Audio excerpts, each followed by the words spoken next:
Hello everyone, welcome to another episode of To The Point. Today's topic of discussion is Make in India.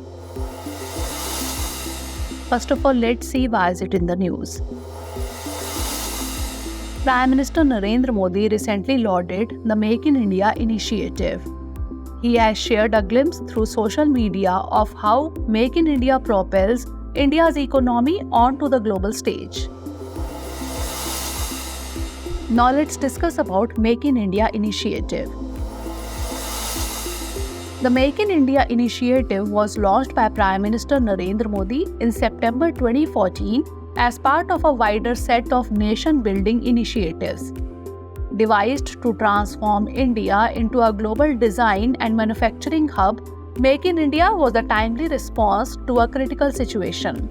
By 2013, the much-hyped emerging markets bubble had burst and India was tagged as one of the so-called Fragile Five. Global investors debated whether the world's largest democracy was a risk or an opportunity.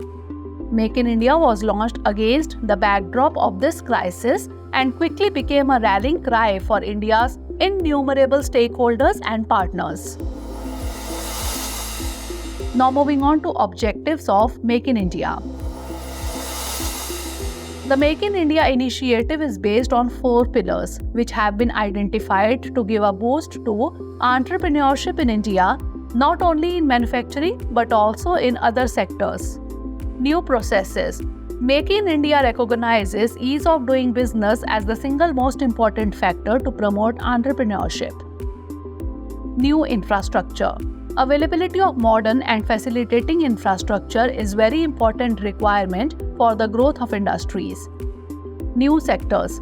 Make in India has identified 25 sectors in manufacturing, infrastructure, and service activities, and detailed information is being shared through an interactive web portal and professionally developed brochures.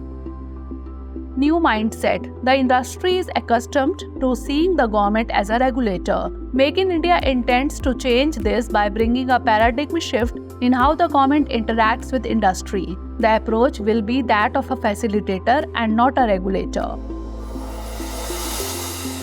Now let's discuss about the success story of Make in India. Indian bicycles are becoming a global sensation with exports surging to UK, Germany and the Netherlands. Made in Bihar boots are now part of the Russian army's gear, showcasing the unexpected global reach of Indian products. Amul is taking India's unique flavors to the world, launching its products in the USA. India's UPI system is now global, enabling seamless digital payments in multiple countries. And the BrahMos missiles, a joint venture between India and Russia, are now operational in the South China Sea. Now lastly, moving on to the way forward. The impact of the Make in India initiative is visible in significant sectors of the economy. This program has given a new boost to the economy by increasing production, facilitating investment, fostering innovation and building robust manufacturing infrastructure. Now is the time for practice question. Consider the following statements about Make in India. 1. This initiative was launched in 2017 to make India a hub for manufacturing, design and innovation. 2. Make in India recognizes ease of doing business as the most important factor to promote entrepreneurship. Which of the statements given above is or are correct? 1 only, 2 only, both 1 and 2, or neither 1 nor 2? Send the answer of this question in the comment section. Stay tuned for the next episode. Thanks for watching. Have a great day. For more informative content, like, share and subscribe, and do not forget to press the bell icon to get the notifications.